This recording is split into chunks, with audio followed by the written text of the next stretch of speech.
Noite, que bom estar aqui com vocês. Eu gostaria de compartilhar o estudo da palavra nesta noite, mas antes, fazendo parte desta meditação, eu quero compartilhar com vocês um pouco da minha história, bem resumido, porque hoje eu estou muito feliz, porque no dia 6 de dezembro de 1967, na cidade chamada Itaguaí, no estado do Rio de Janeiro, fica ali na região sul do Rio de Janeiro. Para quem conhece aí o mapa, fica perto de Angra dos Reis, Mangaratiba, indo para Paraty, tem uma cidadezinha ali chamada Itaguaí. Foi ali que eu nasci. Eu sou filho de eu estou ali entre 4 irmãos, tenho uma irmã que a minha mãe pegou para criar, uma irmã do coração, é a Gláucia, e nós fomos criados numa família simples, humilde. Meu pai era ancião de igreja, minha mãe cantava no coral, cantava igual canarinho, uma mineirinha baixinha, os dois são falecidos já, e todos nós, eu e meus irmãos, somos criados na igreja adventista. O meu irmão mais velho e o que vem depois dele, meus irmãos se chamam Paulo, é o mais velho, o Marcelo, depois o Jaéder, e depois eu e a minha irmã, que se chama Gláucia.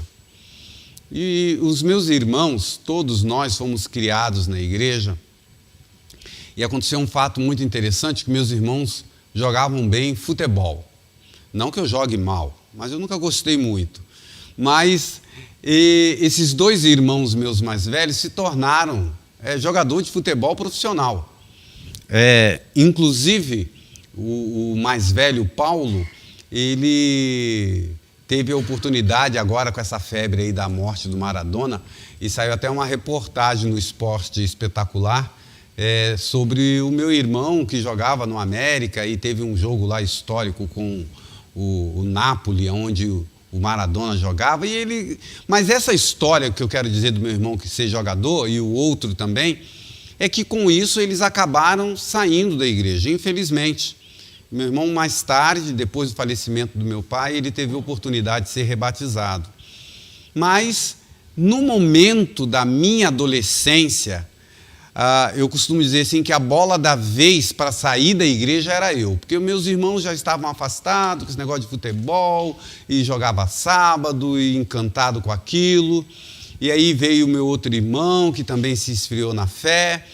E quando eu tinha ali 15 anos, estava terminando o 9º ano, eu fui fazer uma viagem com a minha igreja, a igreja central ali de Itaguaí, e fomos até a cidade de Petrópolis, no Rio de Janeiro, onde a gente tem o nosso colégio, Instituto Petropolitano Adventista de Ensino, o IPAI, que esse colégio existe até hoje, lá no alto da serra, um lugar lindo, maravilhoso. E a igreja foi passar o dia lá. E eu, na minha adolescência, passei o dia naquele lugar, vi aquele auditório, dormitório, aquela coisa linda, um monte de jovem da minha idade ali. Aí eu falei para minha mãe, como eu gostaria de estudar aqui? Ela falou, filho, eu não tenho como pagar para você estudar aqui.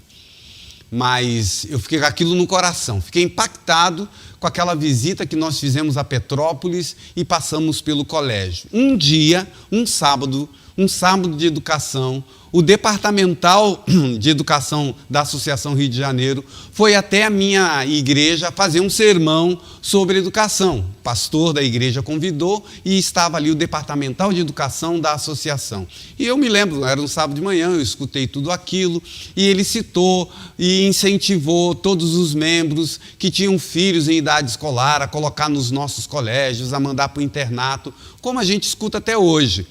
A minha mãe, ela era muito, como eu poderia dizer, ela era muito direta no que ela falava.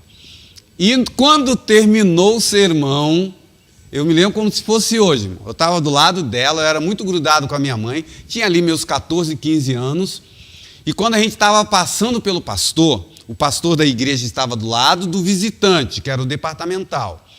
E o pastor cumprimentou a minha mãe, me cumprimentou, e falou algo do tipo assim, ó, irmã, manda o seu filho para o colégio e tal. Aí minha mãe falou assim, para o departamental, falou assim, pastor, é muito bonito tudo que o senhor falou aí, mas eu não tenho dinheiro para mandar meu filho para o colégio, não. Ele morre de vontade de ir para lá. Nossa, o pastor da igreja passou uma vergonha. Ele falou assim, irmã, depois eu converso com a senhora, tá bom? Ah, tá bom, pastor, a gente conversa. E depois que terminou ali o cumprimento, minha mãe foi falar com o pastor, e o pastor Joremilson, lembro do nome dele até hoje, meu amigo, e o pastor Joremilson, mas irmã, a senhora nunca falou comigo, como é que eu ia saber que a senhora queria mandar seu filho para o colégio? Pode deixar comigo que eu vou arrumar isso daí. Eu falei, isso aí não vai dar em nada. Irmãos, no outro dia, isso foi no sábado, no domingo, o pastor, eu estava em casa, o pastor passa na minha casa e fala assim para minha mãe, irmã, faz a mala do menino que amanhã ele vai para o colégio. Eu falei, como assim? E eu estava do lado dela. Eu liguei para o pastor, que é o diretor do IPAI, pastor Arthur Dasson, e ele é meu amigo, a gente estudou junto no curso de teologia, eu falei sobre o seu caso, e tem uma vaga lá para ele, e já está atrasado. Se ele quiser mesmo ir para o colégio, se vocês quiserem, tem que ir amanhã. E, irmãos, isso era no domingo, só para vocês terem uma ideia. Na sexta-feira seguinte, era a minha formatura no 9º ano, que eu estudava num colégio de padres ali na cidade, e eu era o orador da turma. E aí minha mãe falou, mas ele vai se formar na sexta, como é que vai ser? E aí minha mãe falou assim, não, a gente vai lá para não perder a vaga, você volta aqui para fazer a formatura e depois você vai para o colégio. E assim nós fizemos. E eu estudei ali 3 anos, irmãos. E quando eu olho para trás, eu vejo que Deus, na hora certa, me tirou ali de Itaguaí, onde eu ia sair da igreja, e foram os melhores anos da minha vida. Estudei 7 anos no internato, 3 anos no IPAI. Aí, quando eu me formei no IPAI, ali eu cantava no coral, eu participava do Grêmio. Foi uma benção, irmãos. Mas eu também trabalhava. Eu tirei leite de vaca, eu limpei o dormitório, eu trabalhei na agricultura, trabalhando ali, arrancando matinho com a mão, trabalhei na esterqueira. Você já ouviu falar em esterqueira? Lá no estábulo, a gente pegava o esterco da vaca, botava num buraco, deixava curtir, porque dali a gente levava lá para baixo, que era no alto, onde ia usar na agricultura. E eu passei ali os 3 anos. Estudava de manhã, à tarde, até 5h30 da tarde, ia para o trabalho e estudava de madrugada por outro dia, porque tinha a prova. E passou rápido.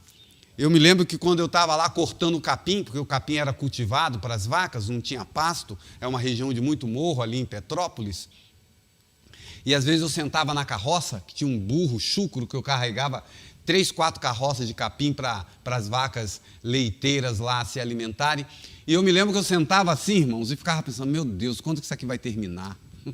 Quando que eu vou me formar? Mas passou tão rápido que quando eu olho para trás, assim, foi tudo pequeno, né? E aí eu me formei, e um dia, quando eu terminei o colegial, me formei em contabilidade, técnico de contabilidade, e aí veio o poder da amizade, né? Eu não queria voltar para Itaguaí, irmãos, o colégio era muito bom, tinha coral, tinha JA todos os sábados, tinha festa da amizade. Eu falei, poxa, eu vou voltar para a minha igrejinha pequenininha, nem de JA tinha mais naquela época. Aí veio os meus amigos e falaram assim, Jairo, estamos indo para São Paulo, vamos fazer faculdade no IAE, vamos? Mas não tem dinheiro? Não, a gente vai comportar. Rapaz, eu nunca comportei. O Elias, que me mandou hoje parabéns pelo meu aniversário, meu amigo, foi meu padrinho de casamento, o Elias falou assim para mim, e o Elias era um bom comportor. Menino de 17 anos de idade, naquela época, 17, 18, aí ele falou assim, eu te ensino, vamos, eu fico com você, você vai ser o meu parceiro de comportagem. Olha como é que é bom ter amigos, né? E eu vim para São Paulo, irmãos, fiquei aqui em Jacareí, nunca tinha saído de perto dos meus pais. E aí eu vim para cá, fui para o IAE, fiz o curso, o vestibular de teologia, tinha 60 vagas naquela ocasião. Irmão, sabe que vaga que eu peguei? Tinha 50 vagas, depois eles abriram precedentes. Mas eu fiquei em 50º lugar. Passei em último lugar, mas passei. E entrei para o curso de teologia. Estudei ali os meus 4 anos de teologia e hoje estou há 30 anos no ministério. e olhando para trás, como Deus tem sido bondoso comigo. E hoje eu estou completando mais um ano de vida, 53 anos de vida. E Deus me deu uma família, eu me casei com a Joyce, estamos 22 anos casados, tenho os meus 2 filhos, e muitas bênçãos Deus tem derramado, e a Ele eu dou toda a honra e a glória e louvor pelo que Ele tem feito comigo e com a minha família. Mas nesta noite eu quero te levar, depois de dar esse pequeno testemunho resumido, eu queria ter separado algumas fotos para vocês verem eu novinho. Não mudou muita coisa não, viu, irmão? Só o bigode ficou meio branco assim e o cabelo está caindo todo. Mas a gente percebe ao passar dos anos como Deus tem sido bondoso conosco. E eu, nessa ocasião de gratidão, eu quero levar você a pensar sobre algumas coisas que a palavra de Deus fala sobre agradecimento e sobre reconhecimento daquilo que Deus faz por mim e por você, e a gente pensar um pouquinho sobre isso, em ser grato. Irmãos, não tem coisa mais triste do que uma pessoa ingrata.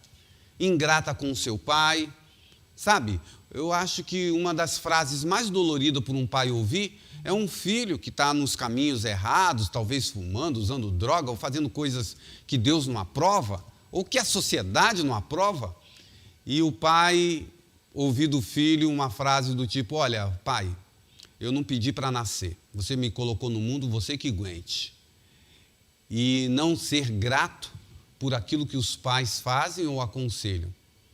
E eu jamais gostaria de ser ingrato para com o meu Deus, por tudo que Ele tem feito na minha vida. Eu quero citar com vocês 4 episódios ou 4 textos e uma história que me impacta muito, que eu vou finalizar com ela. Mas o primeiro verso que eu gosto sempre de lembrar está no Velho Testamento, em Deuteronômio. Você vai precisar olhar aí na sua Bíblia, busque aí, Deuteronômio, capítulo 8, verso 17 e verso 18. Deuteronômio capítulo 8, verso 17 e verso 18. E este verso é para mim e é para você. Portanto, não digas no teu íntimo: a minha força e o poder do meu braço me conquistaram esses bens e riquezas. Verso 18. Antes te recordarás de Yahvé, te recordarás do Senhor teu Deus, porque é Ele o que te dá força e capacidade para gerar riqueza, confirmando a aliança que jurou a teus pais, aos teus pais, conforme hoje se constata claramente. Este verso eu gosto sempre de lembrar e rememorar para mim.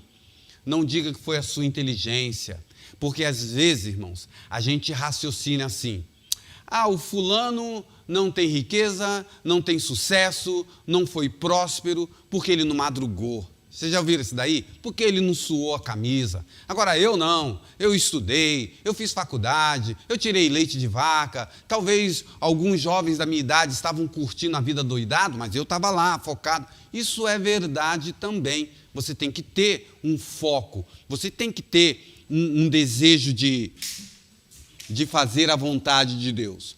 Mas a verdade... Obrigado, Silso. Deixa eu tomar uma água aqui, irmãos.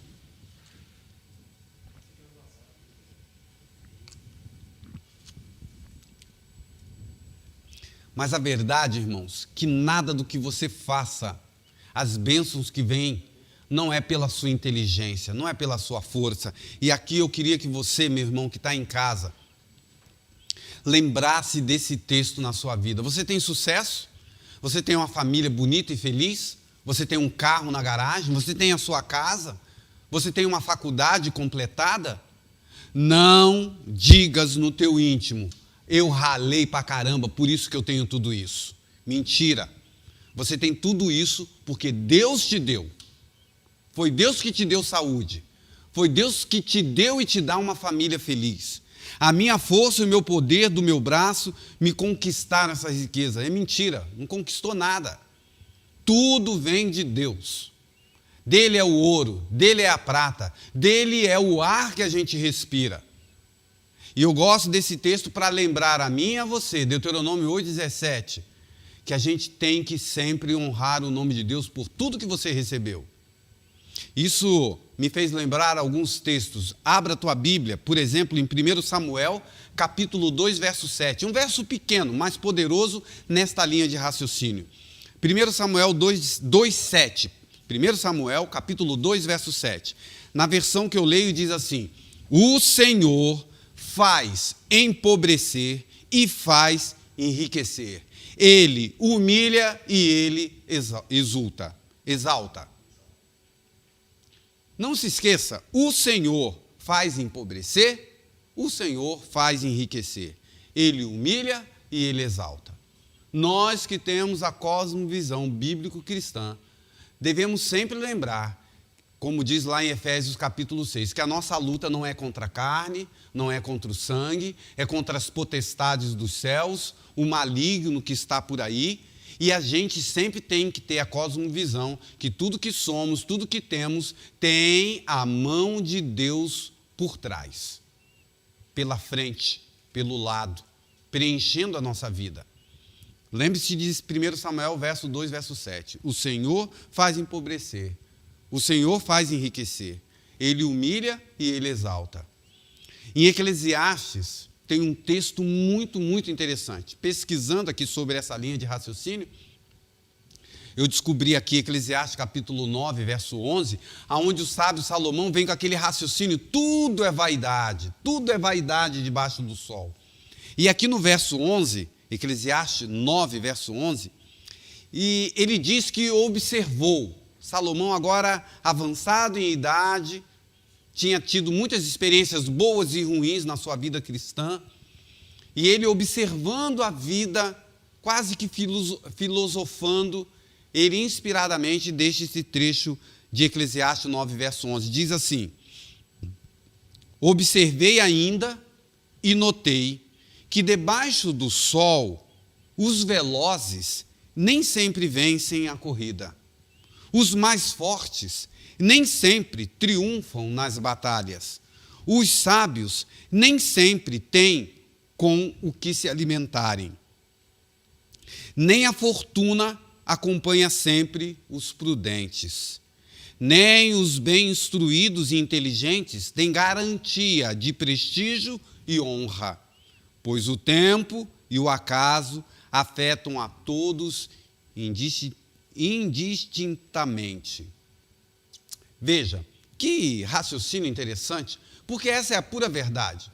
Irmãos, às vezes eu fico pensando no mundo que a gente vive, sempre lembrando o texto de Pedro, que a gente aguarda novos céus e nova terra, onde habitará a justiça. Talvez, meu irmão, eu esteja falando para alguém que tenha acordado de manhã, que tenha ralado a vida inteira, que procurou fazer uma faculdade, tem até um diploma na mão, mas ainda não tem prosperidade, está passando por dificuldade porque está desempregado. E aí, esse raciocínio humano que a gente monta, ele é desmontado, essa lógica não faz muito sentido. Por quê? Porque eu observei que nem sempre vencem a corrida os mais velozes, nem os mais fortes sempre triunfam, nem os sábios têm com que se alimentar, nem a fortuna acompanha sempre os prudentes, nem os bem instruídos e inteligentes têm a garantia de prestígio e honra. E não é verdade? Irmãos, às vezes eu fico pensando, você vai lá numa entrevista de emprego, você é capacitado, mas tem 9 pessoas do seu lado tão capacitadas como você e só tem uma vaga. Alguém tem que ser excluído. E às vezes é você, mesmo com diploma na mão, com MBA, com pós-graduação, não acontece isso. Então, irmãos, a gente tem que pensar que a vida que a gente vive aqui nesta terra, às vezes, não é justa conosco. Mas a gente vive nesse contexto, aguardando novos céus e nova terra, e sabendo que Deus está conosco na prosperidade e na adversidade, na riqueza e na doença. Ou desculpe, na riqueza e na pobreza, na saúde e na doença. O voto de fidelidade de Deus, ele também é para conosco como o nosso é para com Ele. Ele é bilateral. Nós amamos a Deus, mas Ele nos amou primeiro, em todos os momentos. E a gente precisa ter isso claro na nossa mente. E eu quero terminar nesses minutos que ainda temos, relembrando com você uma história também que faz nos despertar essa necessidade de glorificar o nome de Deus por tudo que você tem, pelo sucesso que você tem e que você terá. E essa história está em Daniel capítulo 4, é a história de Nabucodonosor que me impressiona muito. Eu não vou ler todo o capítulo, mas vou citar aqui, depois você leia. O rei Nabucodonosor teve um outro sonho, porque no capítulo 2 ele teve um sonho. O sonho tão famoso da estátua que tinha cabeça de ouro, peitos e braços de prata, que era a história do mundo, que a gente conhece muito bem, Daniel capítulo 2. Mas no capítulo 4 ele tem um outro sonho. Ele sonhou com uma grande árvore, uma árvore que dava sombra, os pássaros pousavam nela, uma árvore que dava fruto e que abrigava todas as nações. Ele acordou do sonho, não entendeu nada, porque no sonho um anjo dá um decreto de cortar essa árvore foi jogada ao chão, e ali essa árvore perdeu o juízo, ficou na relva do campo, e ele ficou, o que quer dizer tudo isso? E novamente ele chama Daniel, porque ele lembrou que Daniel o ajudou lá no capítulo 2 com a estátua, né? E Daniel chega diante dele e começa a dar a interpretação, aí a partir do verso 19, Daniel capítulo 4, do 19, ele diz o que significava aquela profecia naquela visão. E Daniel fala para Nabucodonosor, olha, eu queria te dar a notícia que essa árvore era os seus inimigos, que serão cortados da terra, mas não é. Esta árvore és tu, rei. Você é esta árvore, que abriga todas as nações, que tem poder, mas você vai ser cortado, se você não mudar a sua atitude. E interessante, dá uma olhada aí no verso 27, diz assim, portanto, ó rei, aceita o meu conselho, renuncia os teus pecados, renuncia a tua maldade, pratica a justiça e tem compaixão dos necessitados. Talvez, então, continuarás a viver em paz, a viver e ter paz. Olha o conselho de Daniel. Para essa visão não se cumprir na sua vida, talvez, mas essas atitudes me chamam a atenção, que Deus falando ali, através do profeta Daniel, dá alguns conselhos que eu e você deveríamos pensar. Renuncia os teus pecados. Renuncia os teus pecados.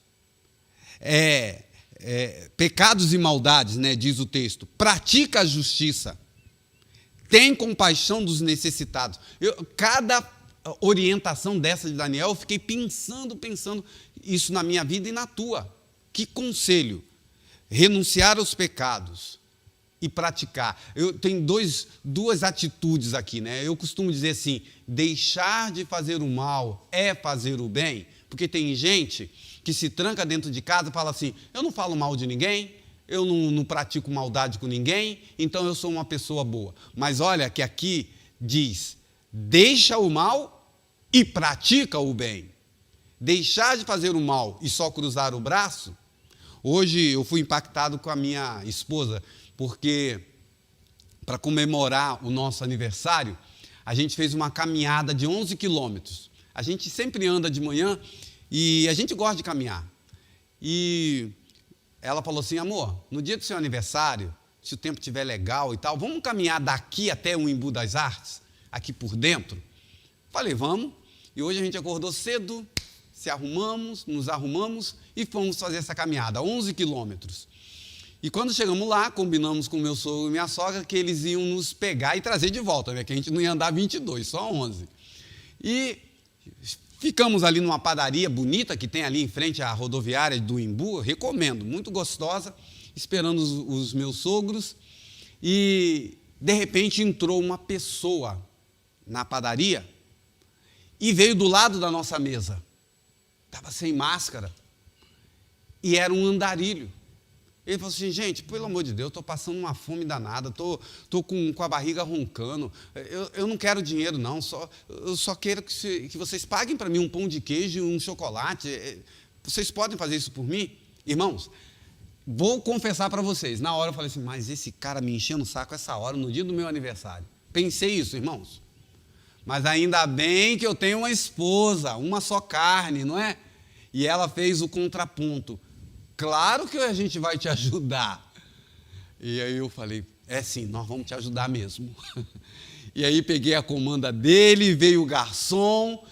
Não, dá o pão de queijo e o chocolate para ele. E já veio 3 caras querendo jogar o cara para fora da padaria, né? Não, a gente vai pagar o lanche dele.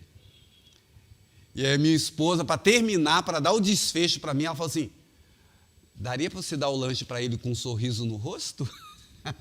Que eu estava com a cara fechada, né? E ela é o meu espelho nessa hora. Falei, claro, meu bem. Falei, o meu amigo pode ir lá e comer, né? Deu um sorriso. Mas como é que é a vida, irmãos? Eu sou um pastor, 30 anos, e o coração fechado. E aí Deus vai trabalhando através do outro na nossa vida. E eu fico lembrando desse texto aqui, renuncia os teus pecados e pratica o bem com os outros. A gente está sempre aprendendo, irmãos. Nós não somos perfeitos. E na história do Nabucodonosor, ele ouviu esse conselho, passaram 12 meses, se você ler a história, 1 ano depois, ele passa ali, quem sabe, na sacada dos seus palácios, enche o coração de soberba, e o que ele diz aqui no verso 30? Olha o que acontece. Acaso não é esta a grande Babilônia que eu construí como capital do meu reino, com o meu enorme poder, para a glória da minha majestade? Sempre o eu. Ele nem terminou de falar, lê o texto aí, a sequência. As palavras nem terminaram de sair da boca dele, e o que aconteceu? A profecia se cumpriu. E ele ficou louco. Ruminava lá, andava no pasto, perdeu a razão, não entendia nada de quem ele era. E ficou ali 7 anos nessa situação. E depois, quando ele voltou a si, quando terminou o tempo, como é maravilhoso as palavras dele. Ao fim 34, ao fim do período, eu, Nabucodonosor, levantei os olhos ao céu e percebi que o meu entendimento tinha voltado. Então, louvei o Altíssimo, honrei e glorifiquei aquele que vive para sempre.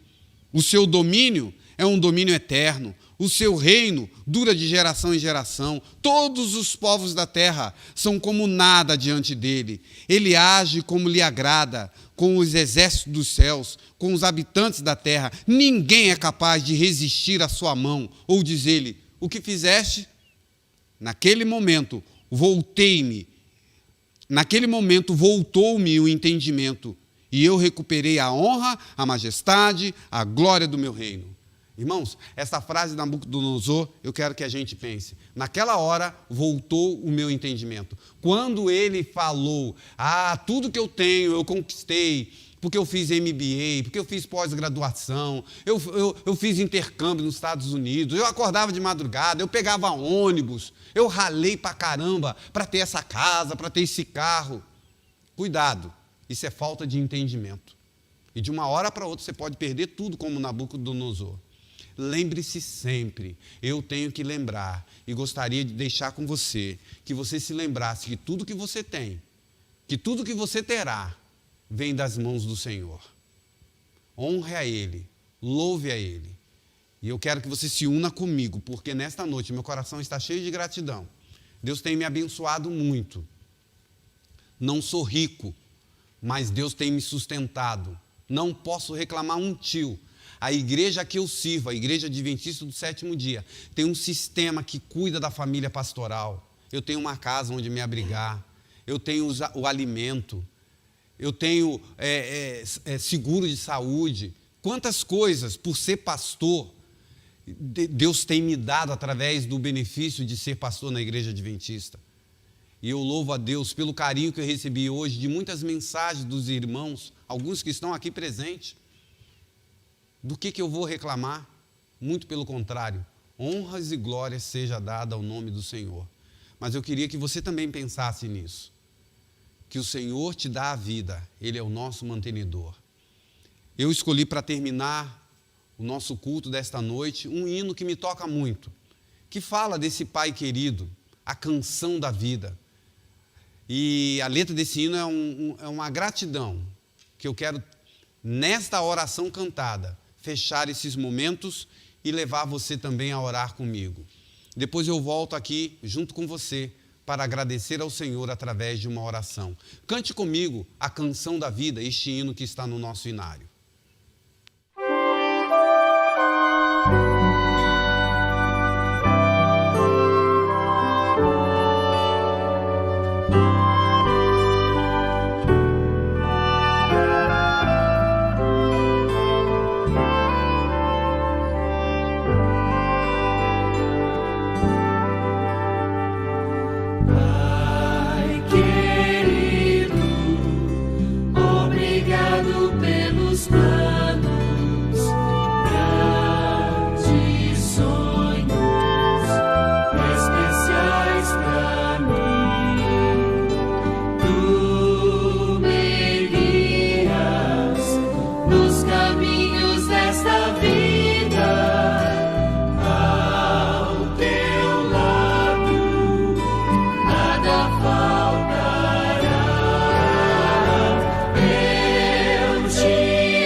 Vamos orar? Feche os seus olhos.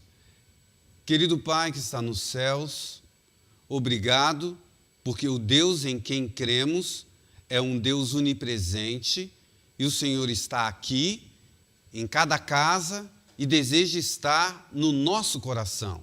O Senhor deseja habitar em nós, na nossa mente. Louvado seja o teu nome pelo dom da vida. Eu te agradeço, Pai, porque no dia de hoje eu estou completando 53 anos de vida. O Senhor tem estado ao meu lado, da minha família, da minha carreira. O Senhor tem estado comigo, dando-me saúde. Louvado seja o teu nome. Mas eu quero te rogar que o Senhor estenda a cada filho teu nesta noite a capacidade de agradecer ao Senhor, porque o Senhor está ao nosso lado nos momentos difíceis e nos momentos alegres. O Senhor nos carrega no colo nos momentos de turbulência do nosso viver. Obrigado pela tua companhia, Pai, e que o nosso coração seja sempre, sempre agradecido. Louvado seja o teu nome pela manutenção da vida. Fica conosco nessa semana que começa hoje e nos leve um dia para encontrar-nos pessoalmente contigo nas mansões celestiais.